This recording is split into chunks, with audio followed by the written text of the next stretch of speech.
If imagination is unreal, why do imagined fears trigger measurable stress responses, elevated heart rate, cortisol release, muscle tension almost identical to those produced by physical threats? Why does the mind respond to mental images as if they were events in the outside world? These observations raise a deeper question. What if imagination is not a private fantasy but a structural layer of reality? This lecture explores a rigorous version of that claim drawn from the Sufi philosopher Ibn Arabi. He argues that imagination is an ontological plane that underlies both inner experience and outer perception. Our aim is to unpack his model of the imaginal world, relate it to contemporary cognitive science and neuroscience, and clarify why imagination may be the very fabric through which matter becomes meaningful. The guiding hypothesis is simple and provocative. What we call imagination may be the blueprint of reality itself. Modern cultures often privilege what is measurable. If it cannot be weighed, timed, or imaged, it is treated as less real.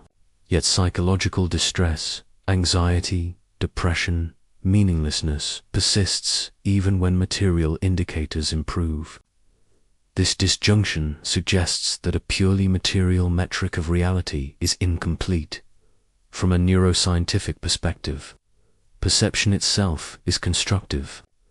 Predictive processing accounts describe the brain as a Bayesian inference engine.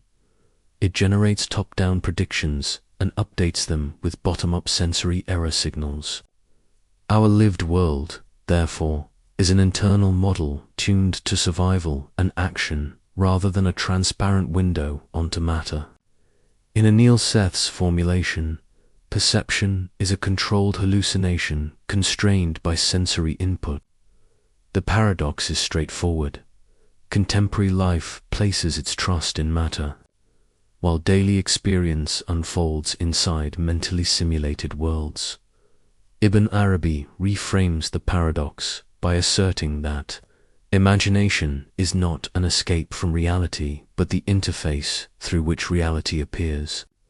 If experience is always mediated by imagination, the question is not whether imagination is real, but whether matter can appear without it. Ibn Arabi, known as Al-Sheikh al-Akbar, is a central figure in Sufi metaphysics. His system, often summarized as Wahdat al-Wujud, integrates theology, cosmology, and a sophisticated psychology of perception. The core claim relevant here is that existence unfolds through Al-Khail al-Ilchi, divine imagination.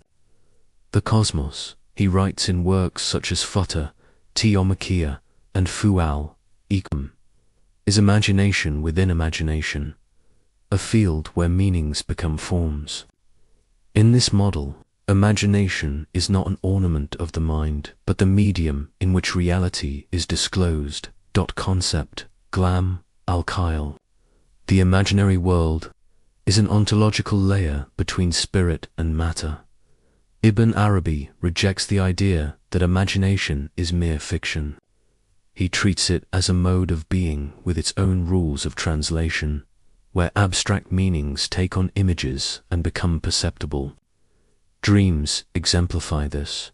The dream state is not random noise, but a domain where meanings communicate through symbols.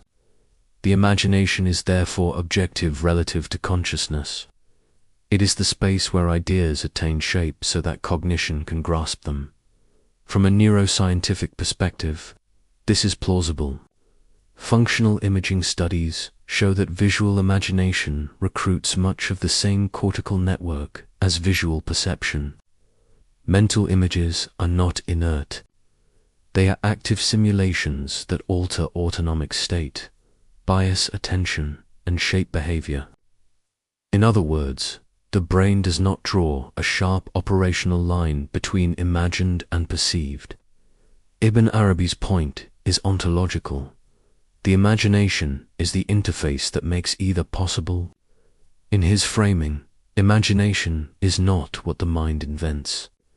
It is what reality uses to appear. concept. The cosmos is al-Khayal, a check. Divine imagination stabilized by decree. For Ibn Arabi, the universe exists in divine consciousness as thought exists in a human mind.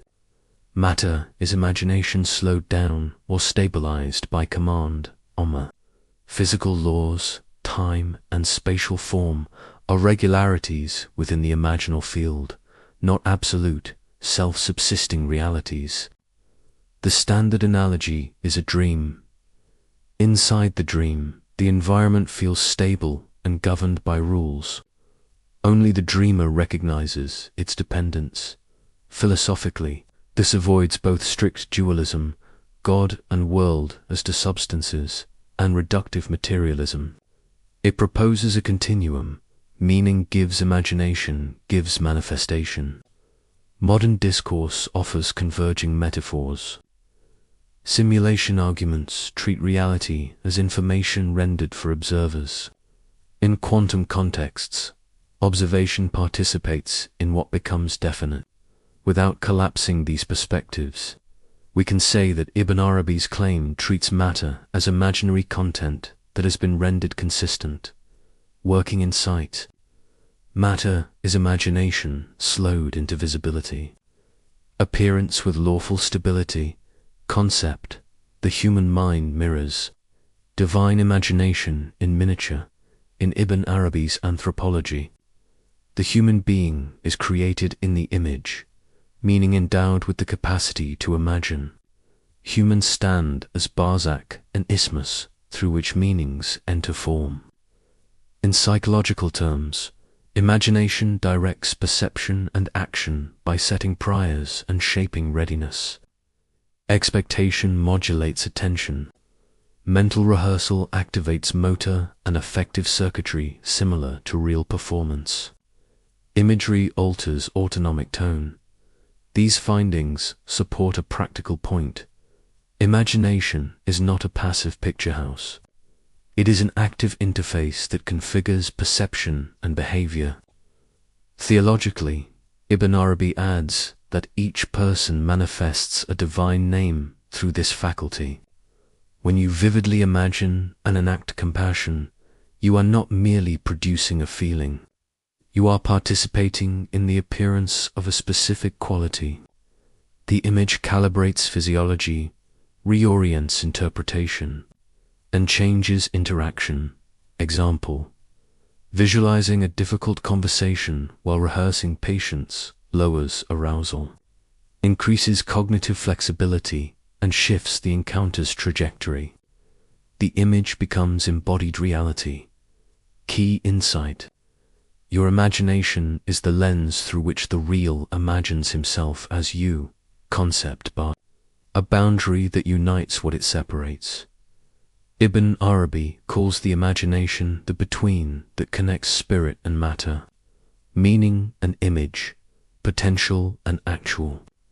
Dreams, inspiration, and vision are not escapes from reality, but translations within this medium. Revelation itself, in his view, arrives through imaginal forms, content that meaningfully maps the ineffable into human cognition in cognitive science. Imagination functions as a simulation engine for prospection, the capacity to pre-experience possible futures before acting. Prospection supports planning, moral foresight, and learning. The imagination thus bridges potential and manifestation in both frameworks. It is the world's communication layer, the medium through which creation is continuously articulated. Ibn Arabi's vocabulary can be misunderstood if imaginal is equated with false. He distinguishes degrees of reality. The imagination is real in its effects. Your heart rate rises during a nightmare, but dependent on its being, like a reflection that has no existence apart from the mirror and the light. The absolute real al-Khalq is the source. The relative real al-Khalq is appearance. A modern analogy is virtual reality, experientially real, codependent. Physics describes how forms behave. Metaphysics asks why there is anything for physics to measure. Ibn Arabi answers by placing imagination at the root of appearance.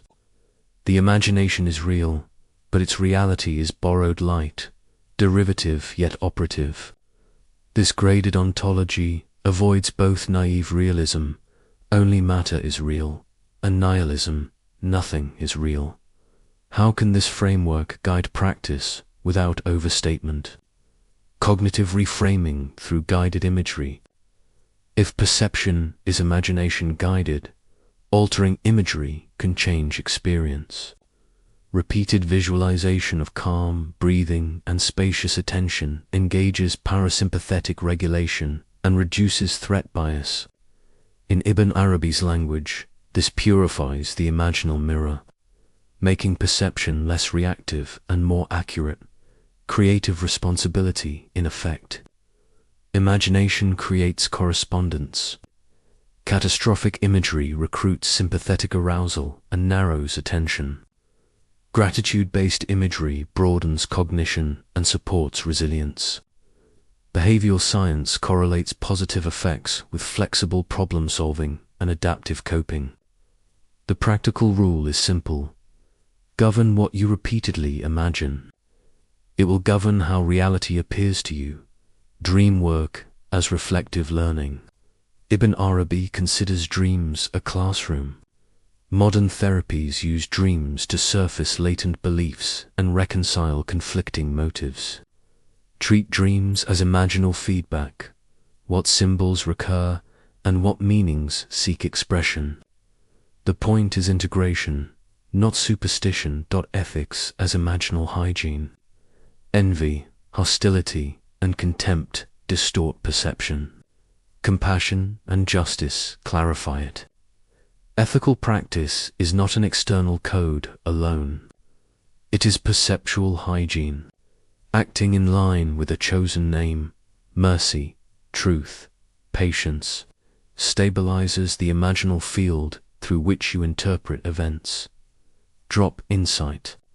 Your imagination is the workshop of destiny, not because it forces outcomes, but because it configures the field in which outcomes are perceived and enacted. Contemporary philosophy increasingly questions the assumption that mind is a late byproduct of matter. Panpsychist proposals treat consciousness as fundamental. Integrated information theory links awareness to the structure of causal integration. These approaches differ, but both resist reductive materialism. Ibn Arabi anticipates a consciousness-first ontology. Being wujud is conscious. Matter is consciousness, clothed in density. The imagination is the dynamic interface of that consciousness. The epistemic shift is crucial. Instead of asking, how does matter produce mind? We ask, how does consciousness produce the appearance of matter? Science, in this view, measures imagination's behavior, laws, regularities, symmetries, while metaphysics describes imagination's origin and purpose. This is not an anti-scientific move. It is a layered model in which empirical descriptions and ontological explanations address different questions. Physics specifies how forms unfold. Ibn Arabi specifies why they can appear at all. Because imagination is the operative medium of being, we can now assemble the argument. First, imagination, in Ibn Arabi's account, is not daydream but architecture, the ontological medium where meanings take shape. Second, the physical world is imagination stabilized. Inner life is imagination in motion. Third, the human mind is a microcosm of this process. Imagination sets perceptual priors, prepares action, and embodies chosen qualities. Fourth, modern science corroborates the mechanism. Perception is model-based. Imagery recruits perceptual circuits. Affect and attention shape what appears salient. The practical task follows. Do not dismiss imagination, discipline it. Clarify imagery through self. Align it ethically so that your perceptions are less distorted.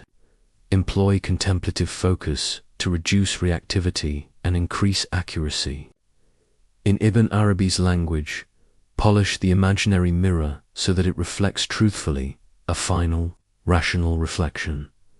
Matter changes, but the structures of imagination endure in every moment of experience. The real imagines through you. The quality of your imagination determines the clarity of the world you inhabit. In that sense, imagination is more real than matter. Not because matter is nothing, but because imagination is the condition under which anything can become something to a mind.